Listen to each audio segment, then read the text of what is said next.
दोस्तों आज हमारी क्लास नंबर 11 है। इसमें हम बात करने वाले हैं धार धार और त्रा के चाप के बारे में। क्या होता है ये धार धार और त्रा का चाप। इसकी जो परिभाषा है वो बता देता हूँ मैं आपको। यह चाप रेखाचर में उसकी आधी से अधिक लंबाई पर सावृत्त की दिशा में लगता है। ठीक है।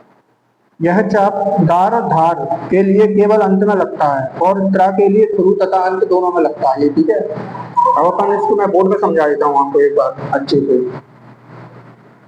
यह चाप रेखाचर में उसकी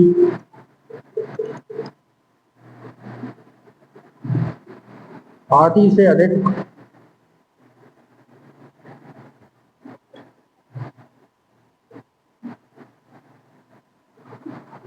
लंबाई पर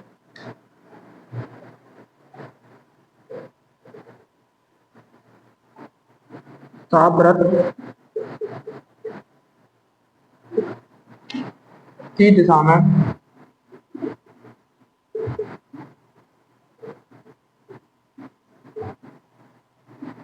लगता है।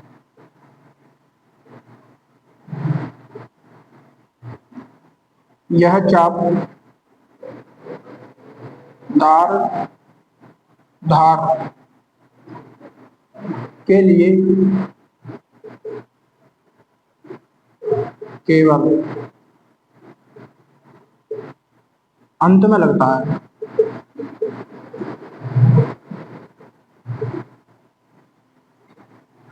और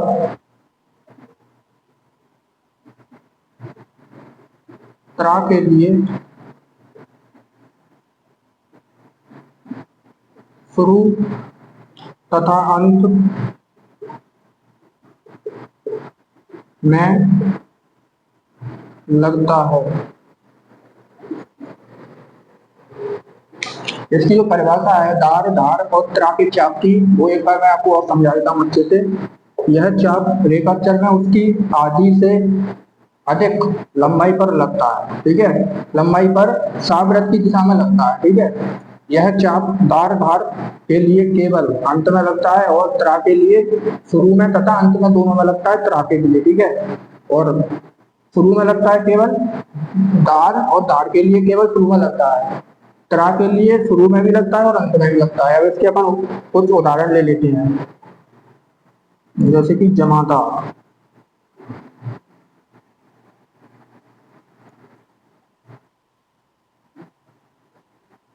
जमादार आधी से अधिक उस पर लग जाएगा लंबाई पर। एक बार दोबारा बना कर दिखा देता हूं मैं। जमादार इस प्रकार से जमादार। अब अगला लेते हैं जिम्मेदारी।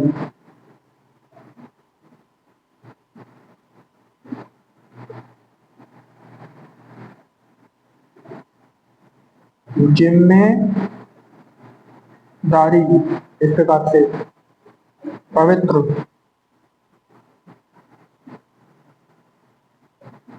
इसको बनाते हैं अपन पवित्र। अब लेते हैं एक त्रिनेत्र। एक धार का ले लेते हैं। ये धार का हो गया धार धार।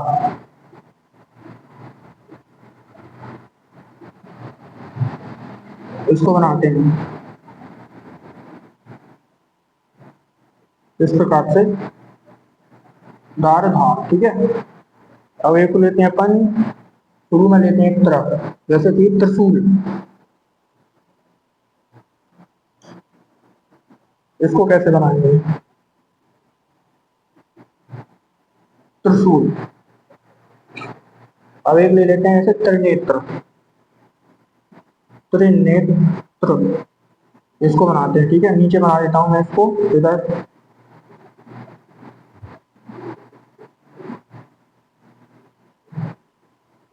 त्रिनेत्र इस प्रकार से।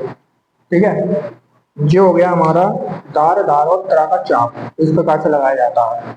यह चाप उसकी एक बार दोबारा से बता देता हूँ उसकी जो परिभाषा है। यह चाप रेखाचर में उसकी आधी से अधिक लंबाई पर सावृत्त की दिशा में लगता है। यह चाप दार दार के लिए केवल अंत में लगता है और त्रा के लिए शुरू में और अंत में दोनों में लगता है। ठीक है, जैसे कि उदाहरण है जमादार, दार और धार इनके लिए अंत में लगता है। ठीक है, और त्रिशूल ये शुरू में भी लगता है और अंत में भी लगता है। जो हो गया हमारा दार दार और त्रा का चाप का नियम। उम्मीद है आपको समझ में आया होगा, नहीं तो आप दोबारा भी देख सकते हैं। और वीडियो अच्छा लगे तो लाइक करें, शेयर करें, कमेंट करें, कुछ अगर पूछना चाहते हैं। और जो लोग नए हैं वो हमारे चैनल को सब्सक्राइब करें। Thank you so much.